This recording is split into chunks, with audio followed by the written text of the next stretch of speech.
Las lenguas pidgin son una variedad lingüística originada a partir de dos o más lenguas con un propósito práctico y momentáneo. Su función es la de satisfacer las necesidades comunicativas entre grupos de individuos, sobre todo en procesos de intercambio de bienes y servicios donde no existe una lengua común. El proceso de creación de una lengua pidgin es denominado pidginización. Un pidgin surge sobre la base de la gramática y la fonología de la lengua de menor prestigio y el léxico de la lengua dominante. La región más prolífica para los criollos ha sido el Caribe, donde el criollo haitiano-francés es hablado por 4 millones de personas. El criollo caribe inglés lo hablan 3 millones en Jamaica y Trinidad y Tobago. El papiamento basado en el español, portugués y holandés.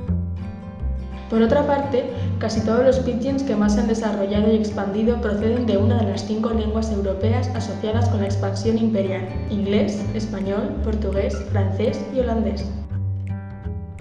Las lenguas pidgin no suelen tener flexión nominal, pronominal y verbal. La sintaxis es muy simple y desaparecen los límites entre la transitividad y la intransitividad. El vocabulario normalmente es limitado, no designa todas las realidades. Además, debido a la gramática, estas lenguas no son comprensibles para los hablantes de las lenguas originarias.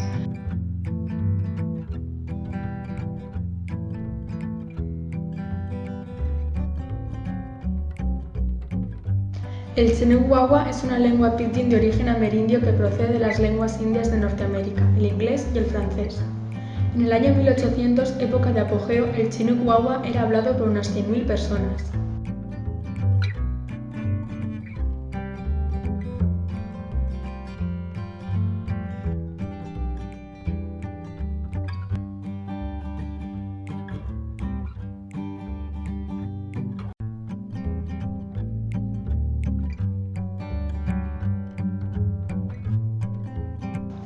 En la década de 1630 los comerciantes ingleses llegaron por primera vez al sur de China. Se desarrolló en esta zona una lengua intermedia en la que se incluían tanto aspectos del inglés como del cantonés, de modo que todos pudiesen comunicarse, el llamado Chinese Pidgin English. Llegó a ser tan conocido que incluso se imprimieron algunos libros para su aprendizaje. Esta lengua se extendió y llegó hasta Shanghái, donde se vio influenciada por dialectos de la zona. En cuanto a la descripción gramatical, el Chinese Pidgin English se basa en un vocabulario de aproximadamente 700 palabras en inglés. La gramática y sintaxis son simples y las categorías gramaticales se indican por la posición de las palabras en la frase en lugar de por flexiones, preposiciones o similares.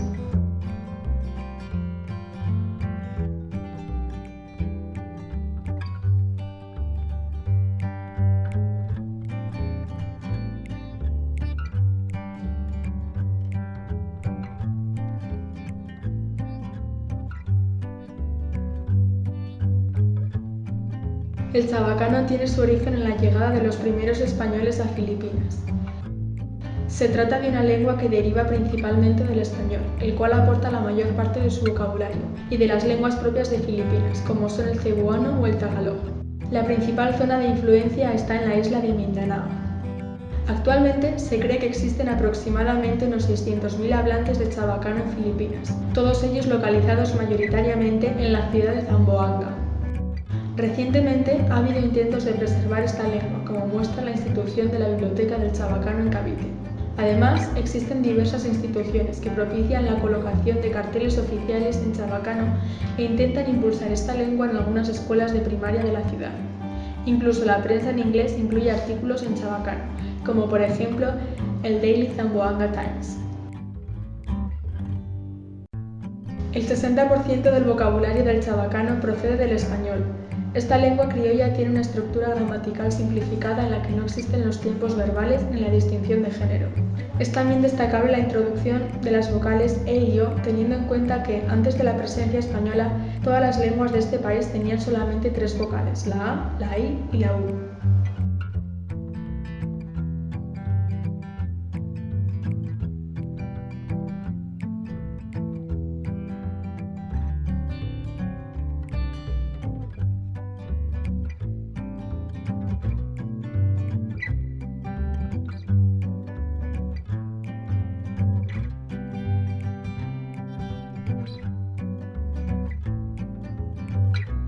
Como conclusión, las lenguas pidgin son una muestra no solo de la interacción social a través del lenguaje, sino también de la capacidad de superación del ser humano, siendo capaz de crear una nueva lengua para así poder satisfacer las necesidades de comunicación entre los diferentes hablantes. Y es que, al fin y al cabo, ¿qué sería de nosotros sin poder comunicarnos?